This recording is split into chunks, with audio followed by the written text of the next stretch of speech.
നമസ്കാരം. നമസ്കാരം. ലൂസ്കോക്കിലേക്ക് സ്വാഗതം.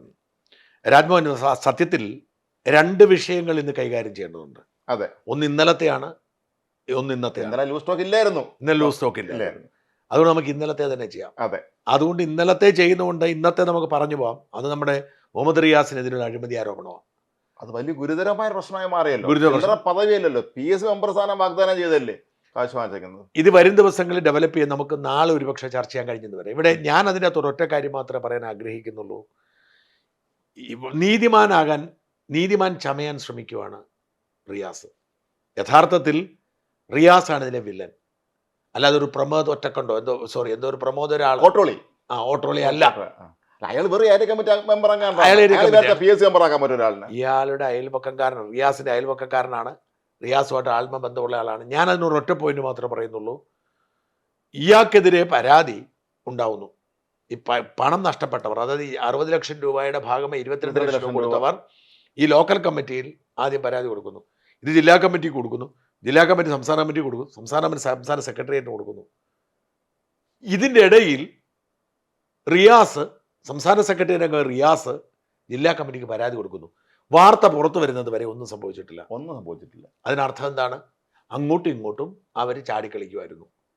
അപ്പോൾ ഇത് കൃത്യമായി റിയാസിന് പണം കൊടുത്താൽ പദവി കിട്ടും എന്നുള്ള ഉറപ്പിന്റെ പുറത്താണ് ഇത് മാത്രമായിരിക്കുന്നില്ല. പല അഴിമതികളും കാണും.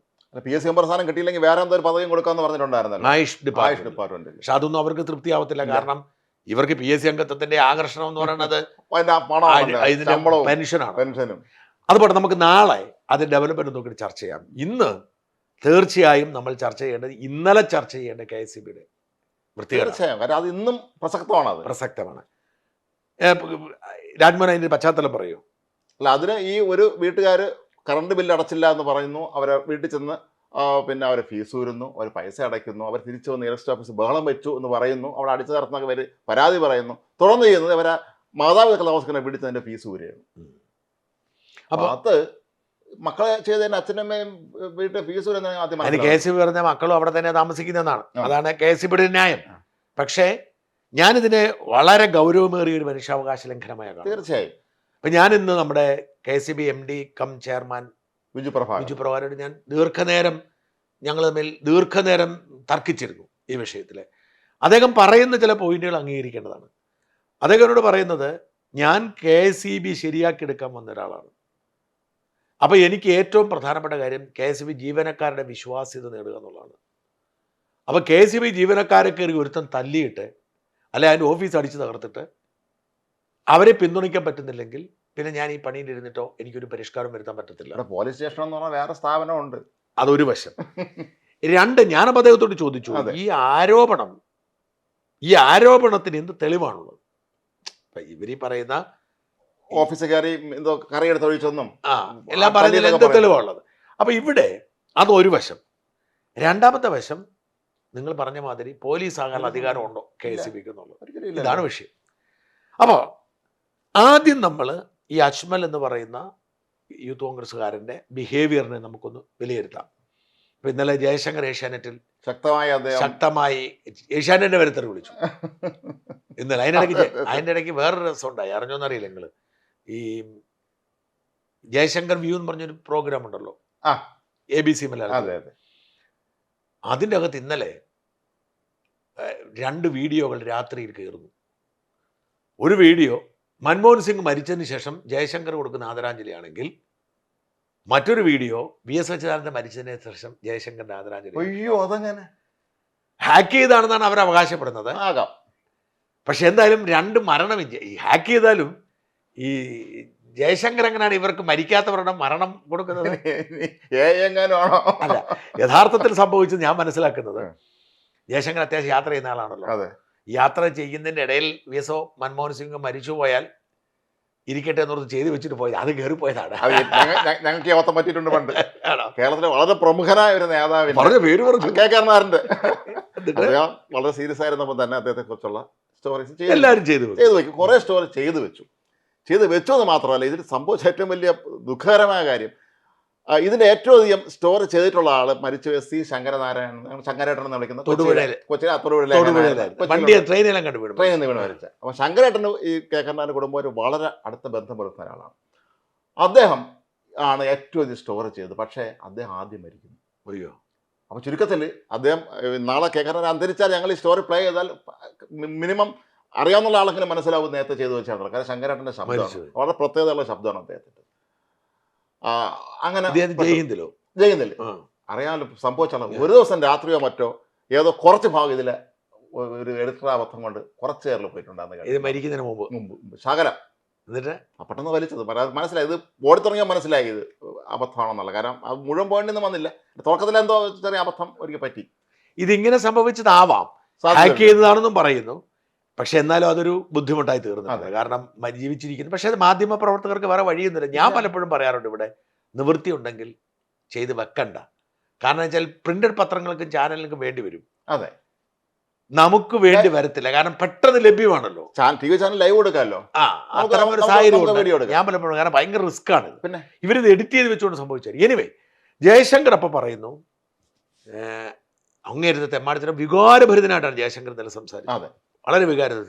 മറ്റേ കാര്യം ഒന്നുകൂടെ പറഞ്ഞേക്കാം. ഈ ഇംഗ്ലണ്ടിലെ ഡോർസെറ്റ് എന്ന് പറഞ്ഞ സ്ഥലത്ത് മാത്യൂസ് പറഞ്ഞൊരു സുഹൃത്തുണ്ട് എനിക്ക്, മലയാളിയാണ്. ഇരിങ്ങാലക്കുട, ചാലക്കുടിക്കാരനാണ്. ചാലക്കുടി ഇരിങ്ങാലക്കുടിയോ. അപ്പം ഇന്ന് രാവിലെ ഞാൻ ഈ മാത്യൂസിൻ്റെ മെസ്സേജ് കേട്ടുകൊണ്ടാണ് എഴുന്നേക്കുന്നത്. എനിക്ക് അയാളെ എപ്പോഴും വാട്സാപ്പിലുണ്ട്. എന്നോട് മാത്യൂസ് പറഞ്ഞു, എൻ്റെ ഷാജ, എനിക്ക് എന്നോട് തന്നെ ലജ്ജ തോന്നുന്നു. മൻമോഹൻ സിംഗും VS മരിച്ചുപോയി ഞാൻ അറിഞ്ഞില്ല.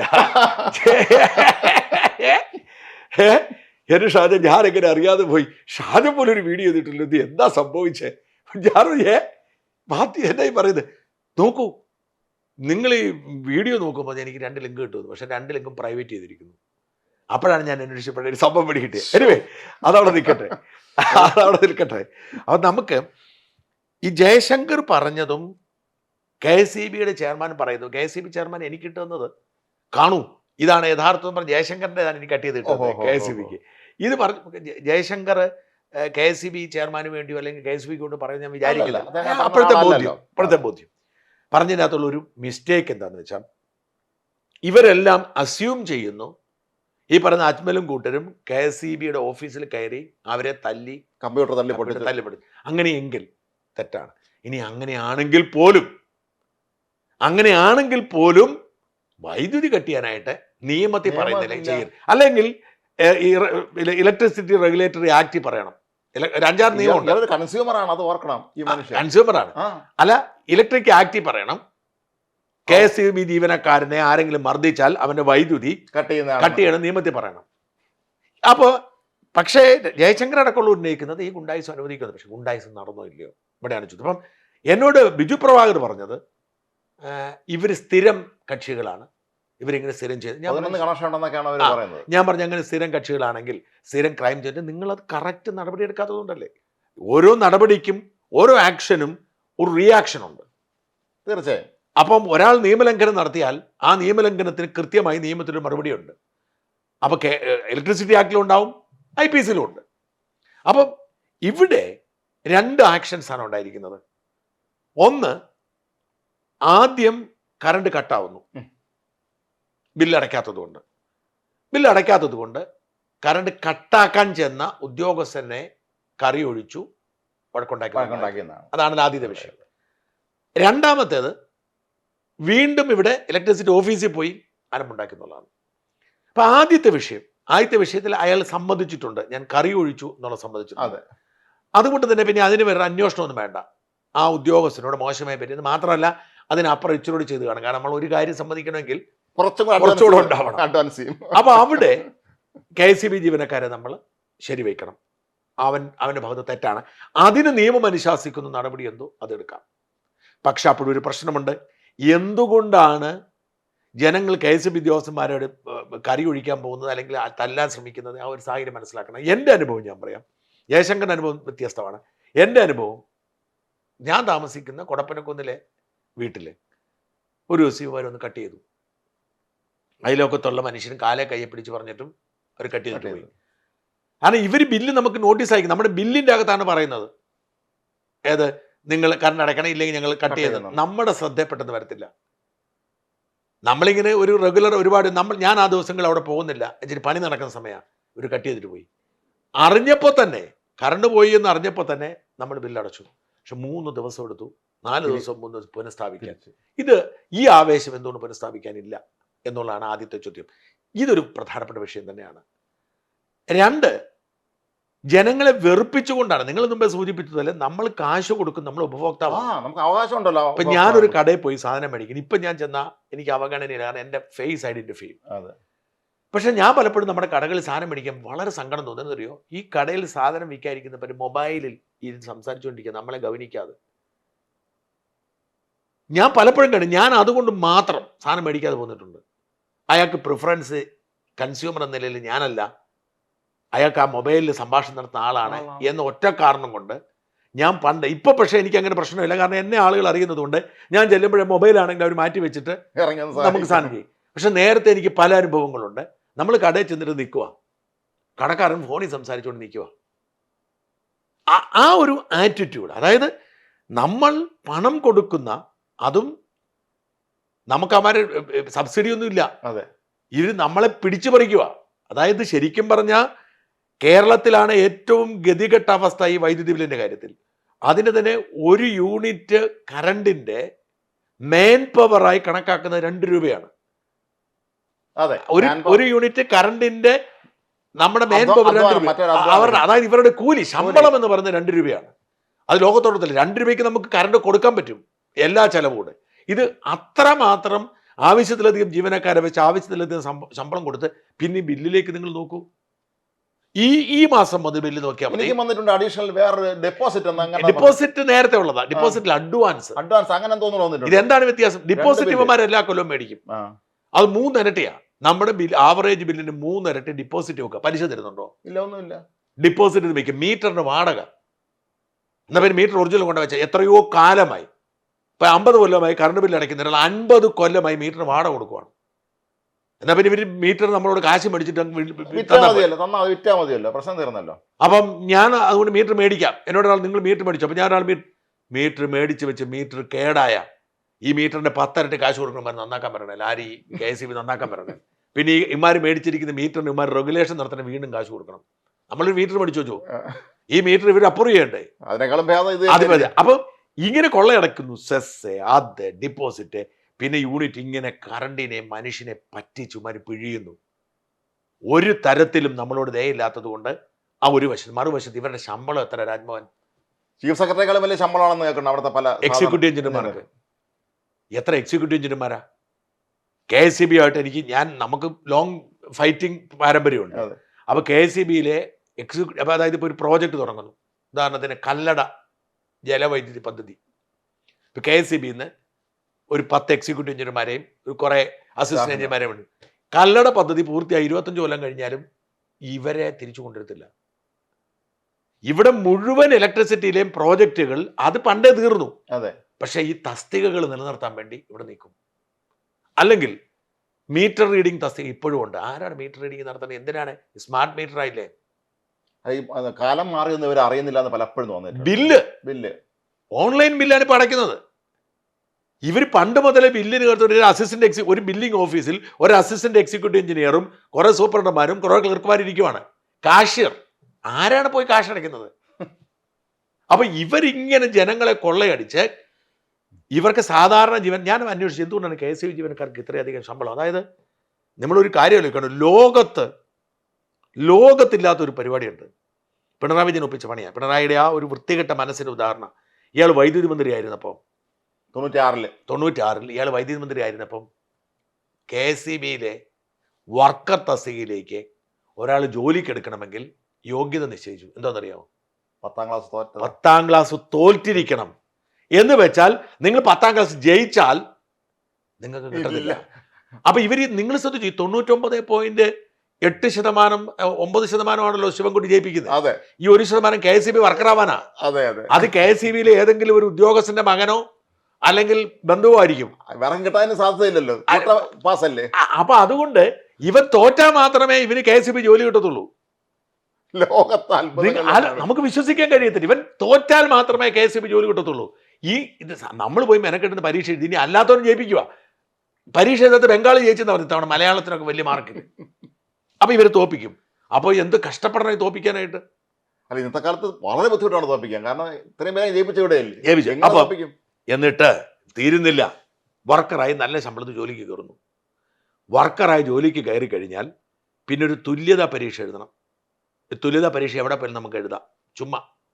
അപ്പം നിങ്ങൾ ഒരു ഘട്ടം കഴിയുമ്പോൾ 10ാം ക്ലാസ് ജയിക്കും. പിന്നെ നിങ്ങൾക്ക് ഏതെങ്കിലും ഒരു പ്രൈവറ്റ് ITI പോവുക. പ്രൈവറ്റ് ITIകളുണ്ടല്ലോ, അവിടുന്ന് ഒരു സർട്ടിഫിക്കറ്റ് മേടിക്കുക.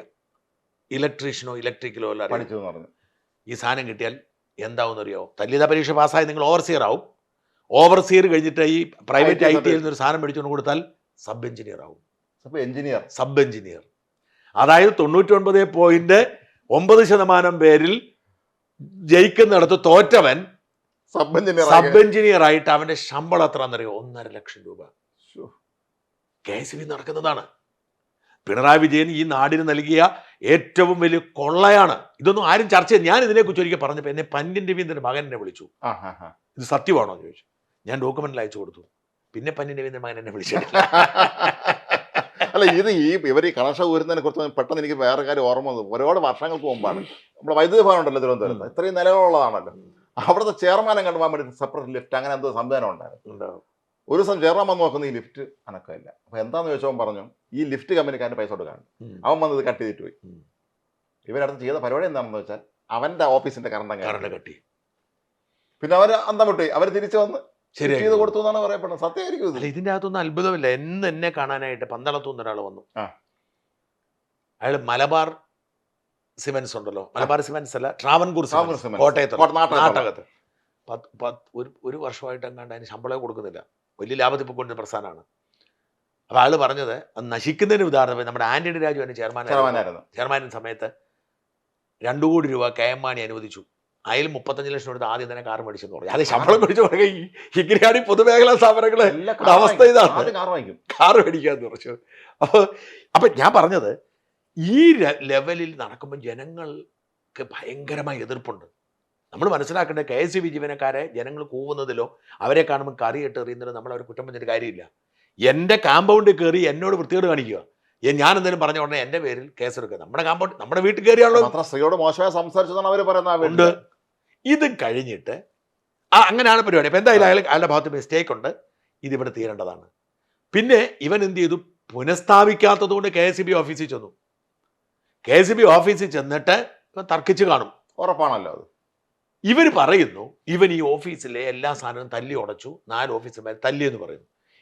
ഈ തല്ലി ഉടച്ചതിന്റെ ചിത്രങ്ങൾ പ്രതി എവിടെയാണ് അതിന് വീഡിയോ? CCTV ഇല്ലേ? എല്ലാ ഓഫീസിലും സാറാ CCTV ഉണ്ടല്ലോ. ഇനി അല്ലെങ്കിൽ പോലും ജീവനക്കാരല്ലാതെ ഒരു സാക്ഷി വേണ്ടേ?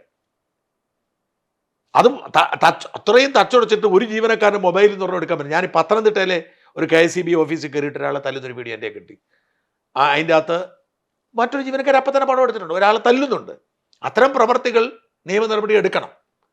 പക്ഷേ ഇവിടെ സംഭവിച്ചിരിക്കുന്നത് വെച്ചാൽ ഇവർ പെട്ടെന്ന് ഒരു ഹൈപ്പ് ഉണ്ടാക്കാൻ വേണ്ടി ഇവർ കാട്ടിക്കൂട്ടിയ മനഃപൂർവ്വം ചെയ്തതാണ്. അവർ തന്നെ ഉദ്യോഗസ്ഥന്മാർ തന്നെയാണ് തച്ചുടച്ചെന്ന്. അപ്പം ഞാൻ കിള്ളിക്കിളിച്ച് വെച്ചു ബിജു പ്രഭാകരോട്, അത് അന്വേഷിക്കട്ടെ. ഞാൻ പറഞ്ഞു, അല്ല അങ്ങനല്ല, തച്ചുടച്ച തെളിവുണ്ട്, അത് അന്വേഷിക്കട്ടെ, പറയാൻ പറ്റത്തില്ല. ഇത് വളരെ കൃത്യം രാജ്മോഹൻ. ഇത് ഇവര് തന്നെ ഇവനെ കുരുക്കാൻ വേണ്ടി. കാരണം സർക്കാർ ഉദ്യോഗസ്ഥനെ ആക്രമിച്ചാൽ ജാമ്യത വകുപ്പ്, പൊതുമുതൽ നശിപ്പിച്ചാൽ ആ കാശ് മുഴുവൻ കെട്ടിവെച്ചാലേ ജാമ്യം കിട്ടത്തുള്ളൂ. അങ്ങനെ ഈ കുഴപ്പത്തിലാക്കാൻ വേണ്ടി ചെയ്തു. അവന്മാർ റിമാൻഡിലായി, ജാമ്യം കിട്ടിയിട്ടില്ല. ഞാൻ അതിന് അവരെ കുറ്റം പറയുന്നില്ല. കാരണം നമ്മുടെ രാജ്യത്തെ നിയമം അങ്ങനെയാണ്. ഈ തെളിവൊക്കെ പിന്നീടാ.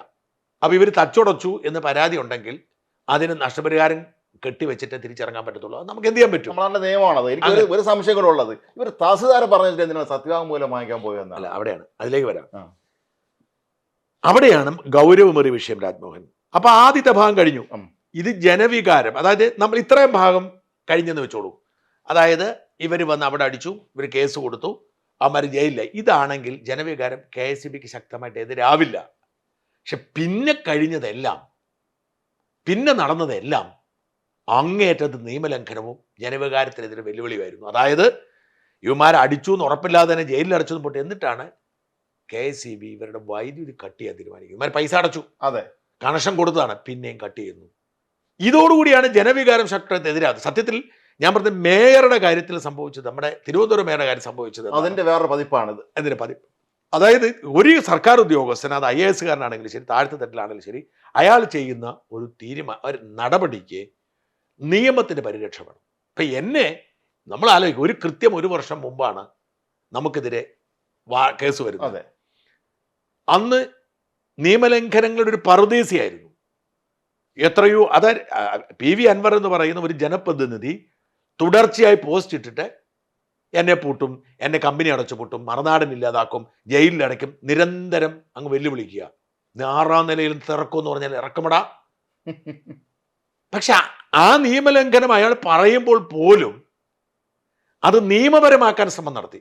അതെ, അതായത് നിയമലംഘനം നടത്തുമ്പോഴും ചുമ്മാ ഒരു സുപ്രഭാതത്തിൽ വന്ന് എന്നെ പിടിക്കാനല്ല ശ്രമിച്ചത്.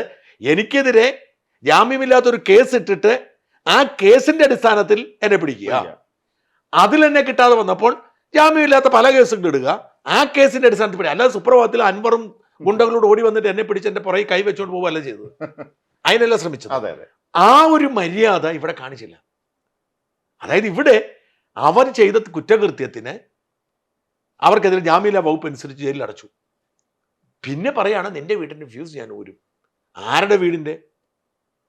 ഈ പറയുന്ന അജ്മലിന്റെ പിതാവിന്റെ പേരിൽ കണക്ഷനുള്ള പിതാവിന്റെ വീട്ടിലെ ഫ്യൂസ് ഊരുന്നു. അജ്മലിന്റെ ഫ്യൂസ് ഊരാൻ പോലും നിയമത്തിൽ പറയുന്നില്ല. ഇല്ല, ഫ്യൂസ് ഊരാൻ നിയമം ഇല്ലല്ലോ. അങ്ങനെ അല്ല, മാത്രമല്ല എന്നെ അത്ഭുതപ്പെടുത്തിയ മറ്റൊരു കാര്യം, കഴിഞ്ഞ ദിവസം മന്ത്രി തന്നെ ഇത് ന്യായീകരിക്കുന്നുണ്ട്. അതൊരു ജനപ്രതിനിധിയല്ലേ? അതെനിക്ക് അത്ഭുതം തോന്നിയത് കണ്ടപ്പോൾ. ഞാനൊരു കാര്യം നിങ്ങളോട് ചോദിച്ചോട്ടെ, പിണറായി മന്ത്രിസഭയിൽ സ്വന്തമായ നാവുള്ള ഒരു മന്ത്രിയുണ്ടോ? ആരുമില്ല. മരുമകന് കണ്ട് അതിന് പ്രത്യേക പ്രിവിലേജ് മാറ്റി പ്രിവിലേജ് വേറെ ആരുണ്ട്? എനിക്ക് സങ്കടം തോന്നുന്നത് ദീർഘകാലത്തെ ബന്ധമുള്ള എൻ്റെ 2 സുഹൃത്തുക്കൾ മന്ത്രിമാരാണ്. നമ്മൾ വീണയൊക്കെ അടക്കമുള്ളൊരു പോട്ടെ, വീണയൊക്കെ നമ്മുടെ സുഹൃത്തുക്കൾ എന്ന് പറയാൻ പറ്റും, നമുക്കറിയാം, നമ്മൾ സഹപ്രവർത്തകർ, നിങ്ങൾക്ക് അറിയാവുന്ന പോലെ എനിക്കും അറിയാം, സംഭാഷണം ഉണ്ട്. പക്ഷെ ദീർഘകാലത്തെ ബന്ധമുള്ള 2 സുഹൃത്തുക്കൾ മന്ത്രിസഭയിലുണ്ട്. ഒന്ന് പ്രസാദ്, ഞാനും പ്രസാദും ഒരുമിച്ച് നർമ്മദ ബച്ചാവോ ആന്തോളൻ സമരത്തിൽ പങ്കെടുക്കുന്നു, ഒരുമിച്ച് പാവിരിച്ച് കിടന്നുറങ്ങിയിട്ടുണ്ട് ഞാനും പ്രസാദും. അത്രയ്ക്ക് നല്ല മനുഷ്യന്. റോഷിക്ക് ആദ്യമായിട്ട് ഇടുക്കിയിൽ സീറ്റ് കിട്ടുമ്പോൾ, ഇടുക്കിയിൽ ആദ്യമായിട്ട് അയാളെ മറ്റേ പേരാമ്പ്ര മത്സരിച്ച് തോറ്റു. അതിന് മാണിസാറിന്റെ വിശ്വസ്തനാണ്. റോഷിക്ക് ഇടുക്കി സീറ്റ് കൊടുക്കുമ്പം അവിടെ ജോയ് വെട്ടിക്കുഴി എന്ന് പറയുന്ന ഒരു പഞ്ചായത്ത് പ്രസിഡന്റ് ഉണ്ട്. ജോയ് വെട്ടിക്കുഴിയാണ് അവിടെ അടുത്ത സ്ഥാനാർത്ഥി എന്ന് കരുതിയിരിക്കുമ്പോഴാണ് പാലായിൽ നിന്നും റോഷി എത്തുന്നത്. അവിടുത്തെ കേരള കോൺഗ്രസ് വൃത്തങ്ങളെല്ലാം എതിരാണ്, കംപ്ലീറ്റ് പേര് അതിനെതിരാ നിൽക്കുന്നു. ഞാനന്ന് ദീപികയുടെ ഹൈറേഞ്ചിൻ്റെ ചുമതലയുള്ള റിപ്പോർട്ടറാണ്. എന്നെയാണ് ചുമതലപ്പെടുത്തുന്നത് ദീപികയെന്ന് റോഷിക്ക് അനുകൂലമായി പ്രശ്നം പരിഹരിക്കണമെന്ന്. അന്ന് ഈ ജോയ് വെട്ടിക്കുഴി അടക്കമുള്ളവരോട് സംസാരിച്ച് കേരള കോൺഗ്രസ്സുകാരെയൊക്കെ വിളിച്ച് എന്നെ ഏൽപ്പിച്ച, എൻ്റെ പത്രത്തിൽ നിന്ന് തന്നെ ഏൽപ്പിച്ച പണിയാണ്. ഏൽപ്പിച്ചിട്ട് ഞാൻ അവർക്കൊക്കെ അന്തിമ വാണിംഗ് കൊടുത്തു, നിങ്ങളുടെ പ്രസ് റിലീസ് പോലും ഞങ്ങൾ കൊടുക്കത്തില്ല. അന്ന് ദീപികയ്ക്കാണ് അന്ന് മനോരമയേക്കാൾ ഇടുക്കിയിൽ സ്വാധീനം. ആ മേഖലയിൽ ശക്ത സ്വാധീനം. ഞങ്ങൾ റോഷിയെ ഔദ്യോഗികമായി പിന്തുണയ്ക്കാൻ, ഇത് ഞങ്ങളുടെ തീരുമാനമാണ്, അതുകൊണ്ട് നമ്മൾ ധാരണ പോയില്ലേ, പാർട്ടിയിൽ നിന്ന് പുറത്താവുന്ന പറഞ്ഞ് ജോയ് വെട്ടിക്കിടി അടക്കമുള്ളൊരു ഒതുക്കി അന്ന് അവിടെ റോഷിക്ക് എൻട്രി കൊടുത്തു. അന്ന് മുതൽ ഇന്ന് വരെ എന്നേക്കാൾ പ്രായം കൂടുതലുണ്ടെങ്കിലും എന്നെ ചേട്ടാന്നാണ് വിളിക്കുന്നത്. റോഷി ഇപ്പോഴും എന്നെ ഷാജേട്ടാന്നാണ് വിളിക്കുന്നത്. പക്ഷേ റോഷി മന്ത്രിയാണ് എന്ന് ഞാൻ അറിയുന്നത് നമ്മുടെ ഏതെങ്കിലുമൊക്കെ സൗഹൃദ സദസ്സ് വെച്ച് കാണുമ്പോൾ അയാൾ കാറിന് വന്ന് ഇറങ്ങുമ്പോഴേ. ഞാൻ 1-2 ചടങ്ങുകൾ വെച്ച് കണ്ടിട്ടുണ്ട്. ഇയാൾ സർക്കാർ റോഷി മന്ത്രിയാണല്ലോ ഞാൻ ഓർക്കുന്നത്. കാരണം നമുക്കൊരിക്കലും റോഷി മന്ത്രിയാണെന്ന് ഫീൽ ചെയ്യാറില്ല. പ്രസാദിനെ പിന്നെ ഞാൻ ഒരിക്കലും ഇവിടെ വെച്ച് കണ്ടിട്ടുള്ളതല്ലാതെ പിന്നെ പ്രസാദിനെ കണ്ടിട്ടില്ല. പ്രസാദിനെ വിളിക്കുമ്പോൾ വലിയ സ്നേഹമാണ് പ്രസാദിനെ. ഇവർക്കാർക്കാ പിന്നെ പ്രസാദിനെ കണ്ട് ഞാൻ ഒരു ഫംഗ്ഷന് വെച്ച് കണ്ടു, ഒത്തിരി നേരം വർത്താനം പറഞ്ഞു. അപ്പം ഇവിടെ അതുകൊണ്ട് നമ്മൾ കൃഷ്ണൻകുട്ടിയിൽ നമ്മൾ കൂടുതൽ പ്രതീക്ഷിക്കേണ്ട. അങ്ങനെ കൃഷ്ണൻകുട്ടിക്ക് നട്ടലുണ്ടായിരുന്നെങ്കിൽ അശോകൻ KSEB ചെയർമാൻ സ്ഥാനത്ത് നിന്ന് പുറത്ത് ചാടിക്കുമ്പം അയാൾ വാ തുറക്കണ്ടേ? തുറന്നില്ലല്ലോ. ഞാൻ ആലോചിക്കായിരുന്നു, R ബാലകൃഷ്ണപിള്ളയോ ഗൗരിയോ ബേബി ജോണോ ആയിരുന്നു ഇലക്ട്രിസിറ്റി വകുപ്പ് മന്ത്രിയായിരുന്നെങ്കിൽ ഈ ഉദ്യോഗസ്ഥന് ഇങ്ങനെ സ്വാതന്ത്ര്യം എടുക്കാൻ പറ്റുമായിരുന്നു? ഒരിക്കലും തെറ്റാ, നിങ്ങളുടെ സമീപനം തെറ്റാ. പിണറായി വിജയൻ ആയിരുന്നു മുഖ്യമന്ത്രിയെങ്കിൽ R ബാലകൃഷ്ണപിള്ളയല്ല ഗൗരിയമ്മല്ല ആടാണ് നടക്കൂല. ഇതിപ്പോ ഉമ്മൻചാണ്ടി ആയിരുന്നു മുഖ്യമന്ത്രിയെങ്കിൽ ഇത് നടക്കത്തില്ല, ഏത് മന്ത്രിമാരും സമ്മതിക്കത്തില്ല. ഇത് മന്ത്രിക്ക് അധികാരമില്ലല്ലോ. മന്ത്രിക്ക് അധികാരം വേണ്ടേ? അത് ശരിയാണ്. അവിടെ ഒരു പ്രശ്നമുണ്ട്. ഇത് മന്ത്രിയല്ല, മുഖ്യമന്ത്രി ആരെന്നുള്ളതാണ് പ്രധാനപ്പെട്ട കാര്യം. അപ്പോ ഇവിടെ ഇവരെന്നിട്ട് നിയമലംഘനം നടത്തുന്നു, അടച്ചുപൂട്ടാൻ പറയുന്നു, മറ്റേ എന്നിട്ട് അതാണ് സഹിക്കാൻ വയ്യാത്തെ. മുഖം രക്ഷിക്കണമല്ലോ, ജനവികാരി വിചാരിച്ചു പോലെ. കാരണം മേയറുടെ കാര്യത്തിൽ മേയർ ഒന്ന് ചോദിച്ചൊരു ഓർമ്മയുണ്ടോ? സാധാരണഗതിക്ക് നിങ്ങൾ KSRTC ആയിട്ട് ബന്ധപ്പെട്ട KSRTCക്ക് എതിരില്ലേ, പിന്നെ ഞാൻ വന്നപ്പോൾ മാത്രം എന്നാ നിങ്ങൾ KSRTCക്ക് അനുകൂലം മേയറമ്മ ചോദിച്ചു, ഓർമ്മയുണ്ടോ? ഇത് തന്നെയാണ് KSEBക്കാരും ചോദിക്കുന്നത്. നിങ്ങൾ എന്താണ് ഇത്രയും വലിയൊരു സംഭവം ഉണ്ടായിട്ട് നിങ്ങൾ ഇങ്ങനെ അതിന്റെ ഇത്രയും ഗുണ്ടാപ്പണി, ഇത്രയും ഗുണ്ടകളെ നിങ്ങൾ ഇതിനെ പിന്തുണയ്ക്കുന്നത്? ഇയാളോർത്ത് CPMകാരെല്ലാം ഞങ്ങൾ പഴയ പോലെ പോരാളി ഷാജിമാരില്ലല്ലോ ന്യായീകരിക്കാൻ ആണല്ലോ. പിന്നെ ഇവർ ഈ പല കണക്കൂട്ടും ഇതെല്ലാം പൊളിഞ്ഞു പോയി. ഇതിന്റെ കാരണം എന്താ? ഇവരെന്നിട്ട് മുഖം രക്ഷിക്കാൻ വേണ്ടി ചെയ്തത് എന്താണ്? കളക്ടർ ചർച്ചയ്ക്ക് ഉത്തരവിടുന്നു, തഹസീൽദാർ ചുമതലപ്പെടുത്തുന്നു. കാരണം ഈ കളക്ടറുടെ പ്രതിനിധി തഹസീൽദാരാണോ? എന്നിട്ടൊരു സത്യവാങ്മൂലം കൊണ്ട് വീട്ടിൽ ചെല്ലുന്നു. ഈ സത്യവാങ്മൂലം ഒപ്പിട്ട് കൊടുത്താൽ ഞങ്ങൾ കറണ്ട് കണക്ഷൻ തരാമെന്ന് പറയുന്നു. അതായത് കളക്ടറുടെ നിർദ്ദേശപ്രകാരം KSEBക്ക് ഇനി ഒരിക്കലും ബുദ്ധിമുട്ടുണ്ടാകത്തില്ല, മാപ്പ് ചോദിക്കുന്നു. അവന് ബുദ്ധിയുണ്ട്, അവൻ കോൺഗ്രസ് അവൻ അവിടെ യൂത്ത് കോൺഗ്രസ് പ്രവർത്തിച്ചവന്റെ ഭാഗ്യം.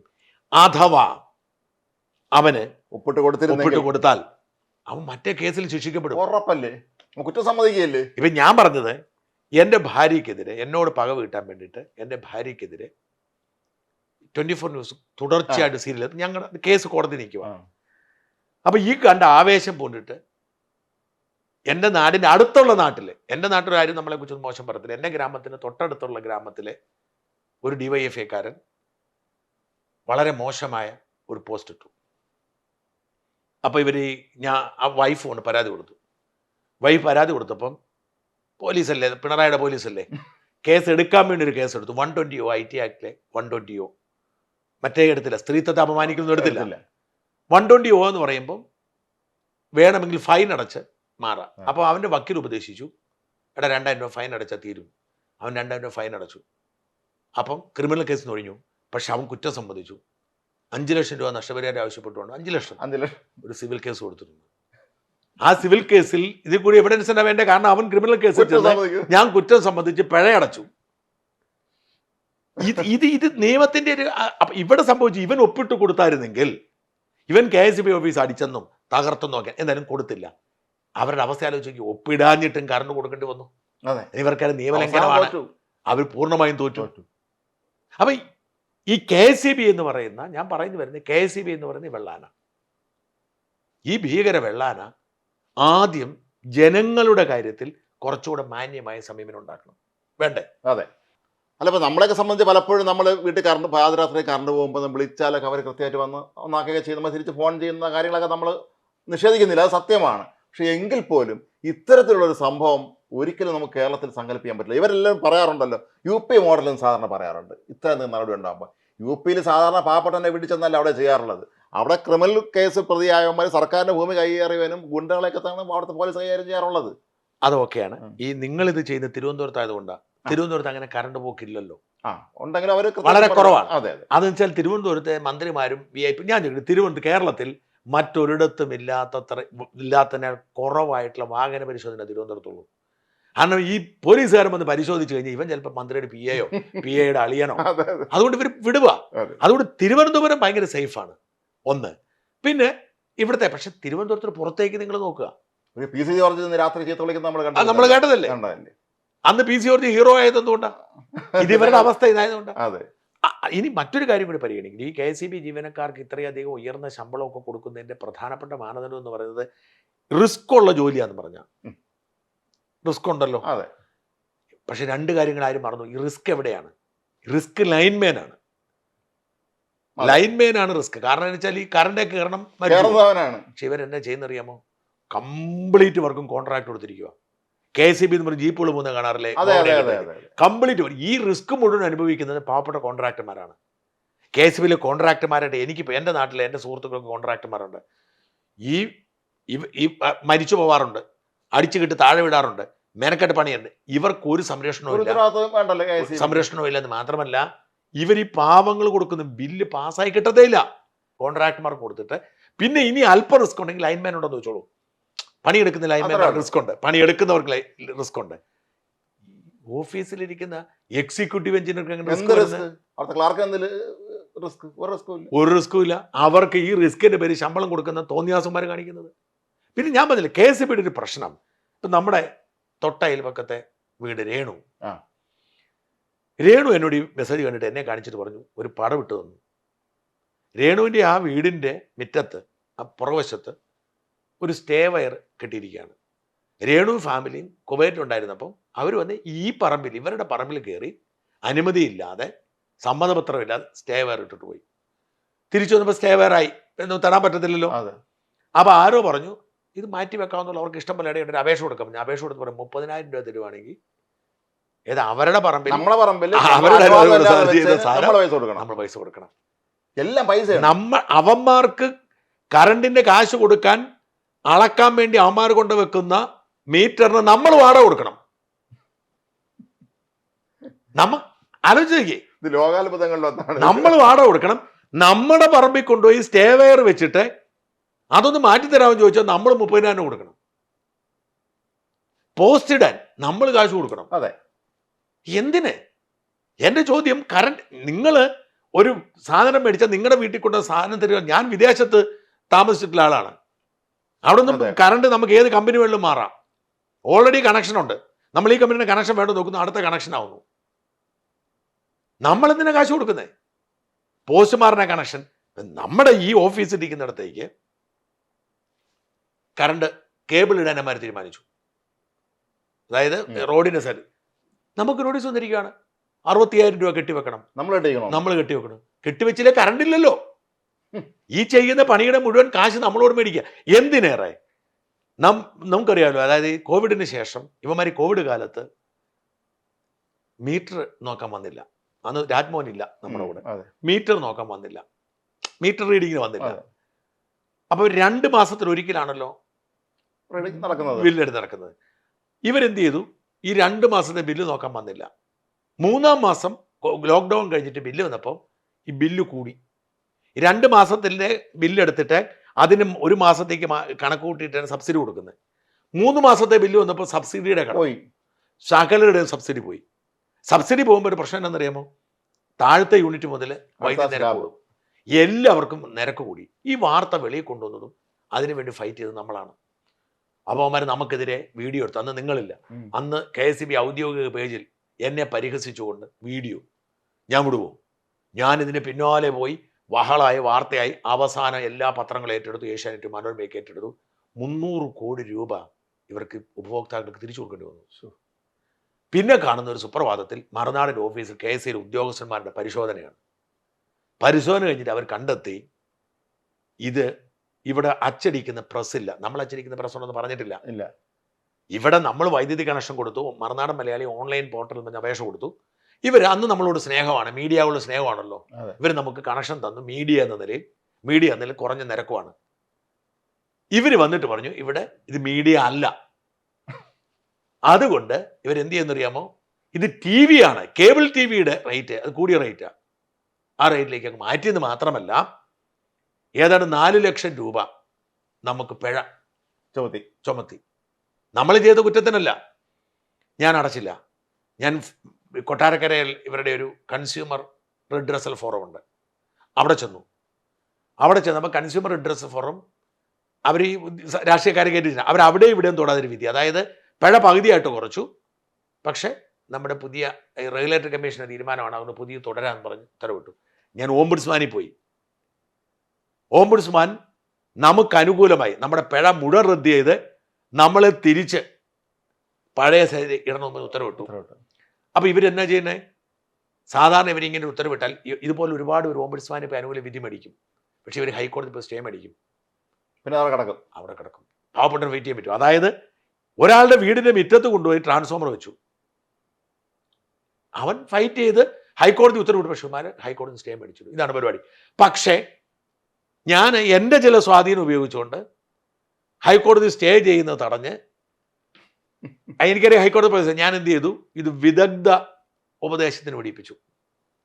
അപ്പോൾ ഹൈക്കോടതി സ്റ്റേ ചെയ്തതിന് പകരം വിദഗ്ധ റിപ്പോർട്ടിന് വേണ്ടി ആവശ്യപ്പെട്ടു ഇതിന്. അപ്പം വിദഗ്ധ റിപ്പോർട്ടിന് പോയത് നമ്മുടെ ഡിജിറ്റൽ സർവകലാശാലയിലെ VC സജീവ് ഗോപിനാഥനാണ്. അദ്ദേഹം മാന്യനായ ഒരു ഓഫീസറാണ്, മനുഷ്യനാണ്. അദ്ദേഹം ഓൺലൈൻ പോർട്ടലിന്റെ പ്രാധാന്യവും പ്രസക്തിയും ഒക്കെ പറഞ്ഞ് നമുക്കിത് കൊടുക്കുന്നല്ല എന്ന് റിപ്പോർട്ട് കൊടുത്തു. അപ്പം പ്രശ്നം തീർന്നേ, കാശ് തിരിച്ചു തരണേ. കുമാരനെ ചെയ്യുന്നറിയാമോ? KCB റെഗുലേറ്ററി കമ്മീഷൻ പോയിട്ട് ഓൺലൈൻ പോർട്ടൽ മുതൽ ഓപ്ഷനോട് ആഡ് ചെയ്തിട്ട് പഴയ വ്യവഹാരം ഉയർത്തിയ നിരക്കിലേക്ക് കയറ്റി എന്നെ ചെയ്യും. ആകെ ഒരു ഗുണമുണ്ടായി. ആ റെഗുലേറ്ററി കമ്മീഷൻ ഉത്തരവ് അനുസരിച്ചുള്ളത് മുതൽ നമ്മൾ പുതിയ നിരക്ക് കൊടുത്താൽ മതി, പഴയ പോയി എന്ന് മാത്രമല്ല ഈ കാലയളവിൽ ഇവന്മാർ തിരുത്തിയതിന് ശേഷം പുതിയ നിരക്കാണ് നമ്മൾ കൊടുത്തോണ്ടിരുന്നത്. അത് തിരിച്ചു വന്നു. പക്ഷേ ആ ഉത്തരവിന് ശേഷം ഇതാണ് KCB. എങ്ങനെ മറ്റുള്ളവരെ പറ്റിക്കും എന്ന് നോക്കുന്ന ഒരു സാധനമാണ് KCB. ഇന്ത്യയിലെ മറ്റ് ഇലക്ട്രിസിറ്റി ബോർഡുകൾക്കെല്ലാം മാതൃകയാക്കാം. അതെ അതെ, എങ്ങനെയൊക്കെ പൈസ എന്നിട്ട് നഷ്ടമാ. അതെ അതെ, അത്രയും ശമ്പളം കൊടുത്താൽ പിന്നെ എങ്ങനെ ലാഭം? മാത്രമല്ല വൻകിട ടീംസിനോട് ഒരു കാശ് മേടിക്കത്തില്ല. ഈ പാവപ്പെട്ട അജ്മലിനോട് എത്ര വൻകിട സ്ഥാപനങ്ങൾ, മാധ്യമ സ്ഥാപനങ്ങൾ അടക്കം ഉണ്ട്, പിടിക്കത്തില്ല. വാട്ടർ അതോറിറ്റിയായിട്ട് തർക്കമാ. വാട്ടർ അതോറിറ്റിയായിട്ട് പറഞ്ഞത് തന്നെ അറിയോ? വാട്ടർ അതോറിറ്റി കോടികൾ കൊടുക്കാറുണ്ട്. ഞാൻ വാട്ടർ അതോറിറ്റിയുടെ ഉദ്യോഗസ്ഥനോട് ചോദിച്ചു. അപ്പൊ അയാൾ പറഞ്ഞു, ഞങ്ങളുടെ വെള്ളം സൗജന്യമായിട്ട് അവർ കറണ്ട് ഉണ്ടാക്കും, ഞങ്ങൾ കാശ് കൊടുക്കണം. ന്യായമല്ലേ? ഞങ്ങളുടെ വെള്ളം കൊണ്ട് അവന്മാർ കറണ്ട് ഉണ്ടാക്കും, ഇങ്ങോട്ട് ഞങ്ങൾക്ക് കാശ് തരണം, അവിടെ ഞങ്ങളിത് കൊടുക്കുന്നില്ല. എങ്ങനെയുണ്ട്? ഇത് വളരെ വിചിത്രമായ ഒരു അവസ്ഥയാണ്. നമ്മൾ ഏത് ലോകത്താണ് ജീവിക്കുന്നത് നമ്മൾ ചിന്തിച്ചു കേരളത്തില്. എന്തായാലും നമുക്ക് അവസാനിപ്പിക്കാം. KCB എന്നതൊരു വെള്ളാനയാണ്, ഒരു കൊള്ള സങ്കേതമാണ്, ഒരു ജനവിരുദ്ധ സ്ഥാപനമാണ്. അതുകൊണ്ട് തന്നെ ജനങ്ങൾ കയറി അടിച്ചാൽ പോലും ജനങ്ങൾക്ക് സഹതാപം തോന്നത്തില്ല. തെറ്റാണ്. ഞാൻ നിയമവിരുദ്ധമായ അടിക്കെതിരെ ഉദ്യോഗസ്ഥന്മാർ അവരുടെ ജോലി തന്നെ തല്ലാൻ പാടില്ല, തെറി വിളിക്കാൻ പാടില്ല. പക്ഷെ അങ്ങനെ ചെയ്താൽ പോലും ജനങ്ങളുടെ പിന്തുണ KCBക്കാർക്കില്ല. ആരോടെങ്കിലും ജനങ്ങൾക്ക് പിന്തുണ ഉണ്ടെങ്കിൽ വർക്കർമാരും ഈ പറയുന്ന 10ാം ക്ലാസ് തോറ്റതിന്റെ പേരിൽ തട്ടിപ്പൊക്കെ ഉണ്ടെങ്കിൽ പോലും ലൈൻമാൻമാരോടും വർക്കർമാരോടും ജനങ്ങൾക്ക് താല്പര്യമുണ്ട്. ആരോടും താല്പര്യമില്ല, ബാക്കി ആരോടും താല്പര്യമില്ല. അതുകൊണ്ട് എന്ത് കാര്യങ്ങൾ നിങ്ങൾ പറഞ്ഞാലും അങ്ങേയറ്റത്തെ വൃത്തികേടാണ്. നിയമം എല്ലാവർക്കും ബാധകമാണ്. നിയമലംഘനം നടത്തിയത് അങ്ങേയറ്റത്തെ മോശമാണ്, തെറ്റാണ്, വളരെ തെറ്റാണ്. ജനങ്ങൾ ഇനിയും കോവും, ജനങ്ങൾ ഇനിയും ചിലപ്പോൾ തല്ലാൻ സാഹചര്യം ഉണ്ടാകും. ദയവായി ആ സാഹചര്യങ്ങൾ ഒഴിവാക്കുക. നന്ദി, നമസ്കാരം.